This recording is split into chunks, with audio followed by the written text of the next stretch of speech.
안녕하세요. 3월 10일 금요일 날마다 죽게로 큐티 가이드입니다. 함께 나눌 본문은 고린도전서 7장 1절부터 7절까지의 말씀입니다. 관찰부터 한번 살펴보겠습니다. 1번, 고린도 교회 성도들은 결혼에 관해 어떤 오해를 하고 있습니까? 이에 대해 바울은 어떻게 답하고 있습니까? 우리가 아는 것처럼 고린도 교회의 배경은 어때요? 굉장히 음란하고 음행에 대한 문제가 많은 도시였습니다. 굉장히 경제적으로 부유한 데다가 또 너무나 굉장히 많은 지식과 지혜가 있는 도시. 그러다 보니까 사람들 가운데에 이 음란함과 음행함이 굉장히 파다했던 곳이 고린도라고 하는 도시였습니다. 근데 지금 1번의 질문에 보게 되면 이 고린도 교회의 성도들이 갖고 있는 오해가 무엇입니까? 결혼을 하고 나서 음행에 대한 문제가 있기 때문에 차라리 결혼을 하지 않는 것이 더 낫다고 생각한다는 거예요. 그러면 이렇게 질문해 봐야 됩니다. 혼자 산다고 해서 음행의 문제가 없을까요? 혼자 살게 되면 음행에 대한 문제가 찾아오지 않을까요? 그렇지 않다는 것입니다. 결혼하지 않고 오히려 더 많은 음행의 문제도 일어날 수 있다는 것이죠. 성적인 방탕함에 오히려 더 빠질 수도 있습니다. 그래서 사도 바울은 그 오해에 대해서 어떻게 대답하고 있습니까? 오히려 결혼을 하여서 아내와 남편을 두고 살도록 권면하는 것입니다. 오히려 그 가정 안에서 안전한 장치를 가지고 사는 것이 더 자신의 성결함과 거룩함을 지킬 수 있다는 것이죠. 두 번째 질문입니다. 배우자는 서로를 어떻게 대해야 합니까?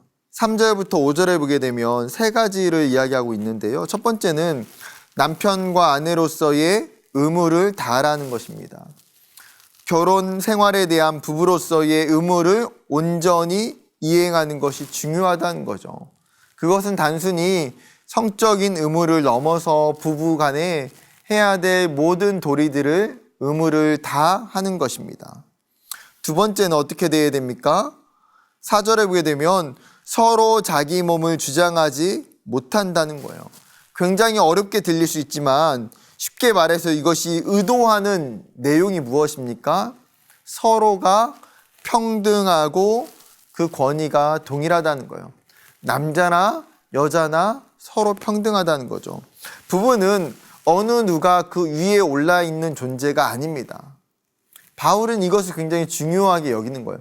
그런데 당시 고대 사회 그리고 이 당시는 어떻습니까? 여자는 남자의 사실은 지배 아래 있고 남자의 권위 아래 있다고 생각하는 일들이 일상적이었습니다. 그러나 성경은 뭐라고 말합니까? 부부의 관계는 동등함이라고 이야기하는 것입니다.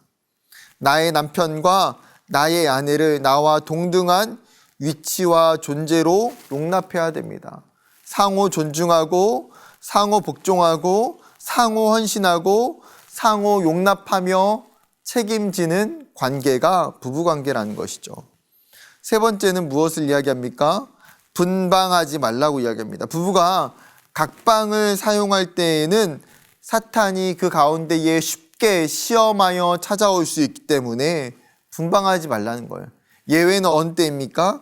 하나님과 깊은 기도의 시간을 갖기 위해서 잠시는 허용할 수 있다. 그러나 다시 함께 합하라고 이야기합니다. 왜요? 부부는 하나임을 꼭 잊지 않아야 되기 때문입니다.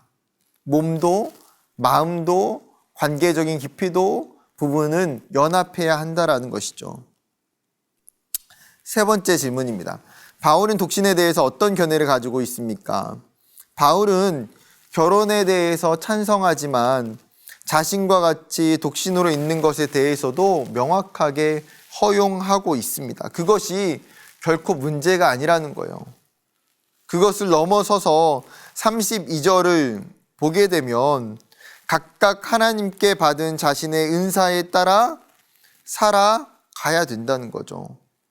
독신으로 살 때에도 동일하게 어떻게 하면 내가 하나님께 기쁨이 될 수 있을지, 내가 혼자 살지만 내가 내 삶을 통해서 하나님께 영광을 돌릴 수 있다고 이야기하는 거예요. 그것이 중요하다는 것입니다. 그렇다면 마지막 한 가지만 더 살펴볼까요? 결혼과 독신을 선택하는 것보다 더 중요한 문제가 무엇인지 고민해 봅시다. 바울이 이 고린도전서 7장 이 전반부를 쓰면서 하고 싶은 이야기는 무엇일까요? 결국은 거룩입니다. 나의 거룩과 가정의 거룩을 어떻게 하면 지켜낼 수 있는지가 더 중요하다는 거예요. 결혼을 하든지 하지 않든지 이게 중요한 것이 아니라 내가 정말 음행에 빠지지 않기 위해서 내가 하나님 앞에서 어떤 삶을 살아야 되는지가 더 중요하다는 거예요. 내가 홀로 사는 것이 음행에 더 약하게 되면 결혼을 해야 되고요. 내가 결혼을 하지 않고도 홀로 사는 것이 하나님께 영광이면 전혀 문제가 되지 않는다고 성경은 이야기하고 있습니다. 우리가 죄 가운데에 거하지 않는 것, 자신을 지키는 방법이 각자에게 서로 다르기 때문에 그 각자의 방법을 가지고 내가 하나님 앞에서 거룩하고 정결하게 사는 삶, 그것이 중요하다는 것입니다. 우리가 이 부분들을 잊지 않고 또 하나님이 주시는 가정 안에서 하나님이 우리에게 주신 삶 안에서 거룩하고 정결하게 살아가는 저와 여러분 되기를 주님의 이름으로 축복합니다. 감사합니다.